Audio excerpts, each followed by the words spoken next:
2021 model good condition की 55,000 चली i20 Delhi में बिक रही है 6.25 लाख रुपए की। वहीं एक और same model same car same condition बस चली है 53,000 किलोमीटर, दिल्ली में ही बिक रही है 5,75,000 की। एक और देख लेते हैं, और ध्यान रहे ये वाला सबसे इंटरेस्टिंग है। यहां भी सब कुछ सेम है, बस चली 48,000 किलोमीटर है जो बिकी नहीं पा रही है। लेकिन ऐसा क्यों? देखो, पहले वाले ओनर को अपने कार की एक्चुअल वर्थ पता थी, उसने रिसर्च, कैलकुलेशन और मार्केट को पूरा समझा था। वो बंदा कॉन्फिडेंट था अपने प्राइस पे, और दूसरे ओनर को जल्दी बेचनी थी, तो जो ऑफर सबसे पहले आया वो ले लिया। लेकिन आप अभी भी तीसरे वाले को सोच रहे होंगे कि उसकी कार बिकी क्यों नहीं। इसका जवाब है इमोशनल वैल्यू। ये कस्टमर एक्सेप्ट ही नहीं कर पा रहा था कि कार की मार्केट वैल्यू जो है वो बिकेगी उतने में ही। उसको लगा कि नहीं, मेरी है तो महंगी होगी, और ऐसे केस में ना कमियां भी छुप जाती हैं। मेरी गाड़ी नॉन एक्सीडेंटल है और कहीं भी पेंट नहीं है गाड़ी में।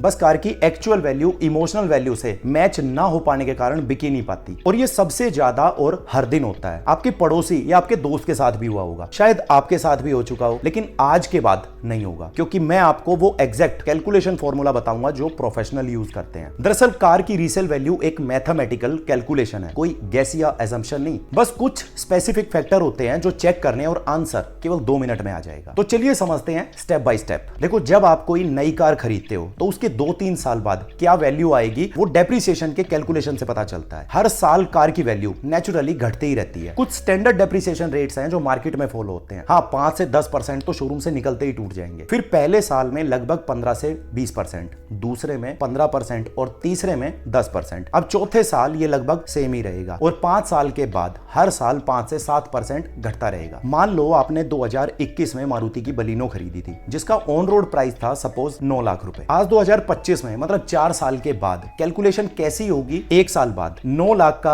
आप 20% अगर निकालेंगे तो 1,80,000 रुपए होता है। इस हिसाब से वैल्यू आई 7,20,000। अब दूसरे साल 15% 7,20,000 में से आप घटाओगे तो वैल्यू बचेगी 6,12,000। ऐसे ही जब आप तीसरे साल 10% इसका कम करोगे तो वैल्यू बचेगी 6,12,000 में से निकल के 5,51,000। अब 4 साल बाद सेम 10% के हिसाब से 4,96,000 बच जाएंगे गाड़ी के, मतलब लगभग 5 लाख बेस वैल्यू बनती है। लेकिन अभी ये सिर्फ पहला पॉइंट है, आगे और फैक्टर्स ऐड होंगे। जैसे स्टेप 2 आता है कार चली कितनी है, और ये भी बहुत इंपॉर्टेंट फैक्टर है वैल्यू डिसाइड करने के लिए। एवरेज इंडियन कार 12,000 से 15,000 किलोमीटर हर साल चलती है, तो 10,000 किलोमीटर एक्स्ट्रा चलने पे 2 से 3% का डेप्रिसिएशन रखना। अब अगर आपकी बलिनो 4 साल में 70,000 किलोमीटर चल गई है, जो एवरेज 50-60 होनी चाहिए थी, मतलब 10-15,000 किलोमीटर ज्यादा चल गई, तो ये हो गए 5 लाख, 2% डेप्रिसिएशन कम करके 4,90,000। अब अगर वो 70 ना चल के सिर्फ 35,000 अगर चली है, तो इस केस में वैल्यू थोड़ा बढ़ जाएगी। जैसे 5 लाख का 3% 15,000, वैल्यू हो जाएगी 5,15,000। अब आता है स्टेप 3, आपकी कार दिखती कैसे है, एक्सटीरियर, इंटीरियर और पेंट की क्वालिटी, और इन सबका भी डायरेक्ट वैल्यू पे असर पड़ता है। देखो, प्रोफेशनल वैल्यूएटर्स 3 कैटेगरी बनाते हैं। जैसे कैटेगरी ए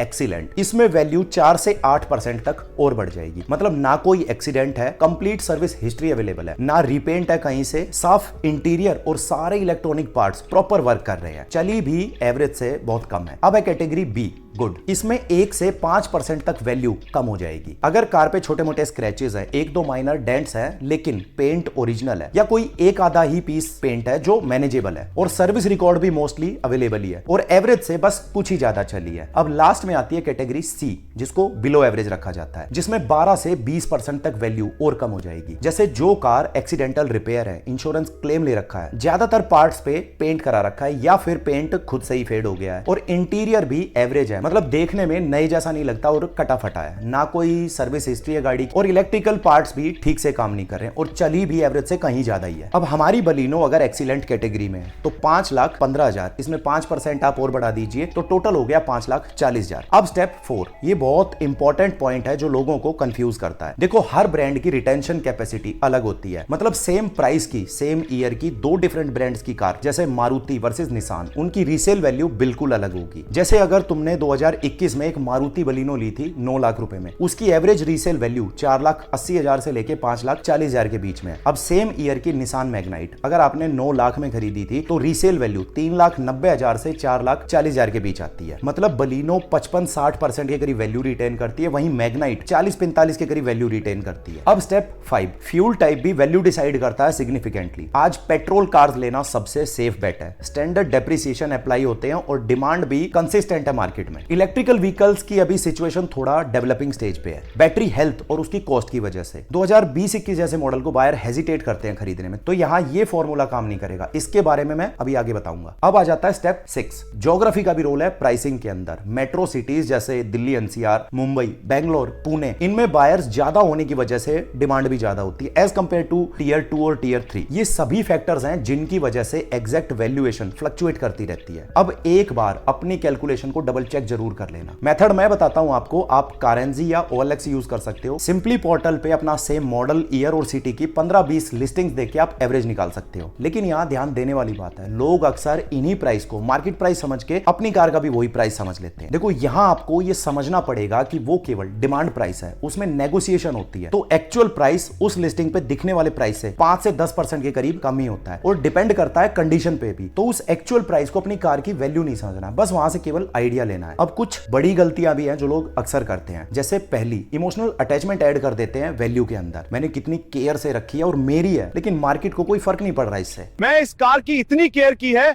और तुम इस कार के सिर्फ 2 लाख रुपए दे रहे हो।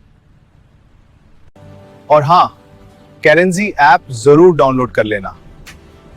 दूसरा, मॉडिफिकेशन और एसेसरीज का ओवर वैल्यूएशन करने लगते हैं। फैंसी एलॉयज या स्पीकर्स, देखो इनकी एक्चुअल कॉस्ट का सिर्फ 15 से 25% ही मिलेगा, लेकिन यहां भी लोग 10 लाख की गाड़ी खरीदेंगे और 2 लाख की एसेसरीज बोलकर 12 लाख पे अपनी वैल्यूएशन कैलकुलेट करने लगते हैं। तीसरा है इंश्योरेंस और टैक्स या फिर चालान को इग्नोर कर देते हैं। चौथी मिस्टेक, कोई भी बड़ा नाम देख के सिंगल प्लेटफॉर्म पे डिपेंड नहीं करना है। मिनिमम 3-4 डिफरेंट सोर्सेज से पहले कोट्स कंपेयर कीजिए। एक प्रैक्टिकल टिप, कुछ ऑनलाइन प्लेटफॉर्म्स हैं जो इंस्टेंट बाइंग करते हैं और आपको पता भी नहीं चलता कि 8 से 12% की कमीशन ले गए आपकी कार पे। लेकिन अगर टाइम है तो डायरेक्टली बायर को बेचो, वो मार्जिन बच जाएगा। और अगर टाइम नहीं है तो कार डीलर को बेच सकते हो। बस थोड़ा रिसर्च करके सही प्राइस में दो, ना कम ना ज्यादा। देखो फाइनेंशियल लिटरेसी केवल इन्वेस्टमेंट में नहीं आती, ऐसे प्रैक्टिकल डिसीजंस में भी होती है जो डेली लाइफ में आते हैं। ये फॉर्मूला आपको वो कॉन्फिडेंस देता है जिससे कि आप किसी भी कन्वर्सेशन में, चाहे बायर हो या प्रोफेशनल प्लेटफॉर्म, इन्फॉर्म डिसीजन ले सको। तो ये था कारेंजी नो हाउ, जहां मैं आपको रेगुलर ऐसी प्रैक्टिकल टिप्स देता रहूंगा। और अगर ये वीडियो यूजफुल लगा हो तो कारेंजी फैमिली का हिस्सा जरूर बनिए।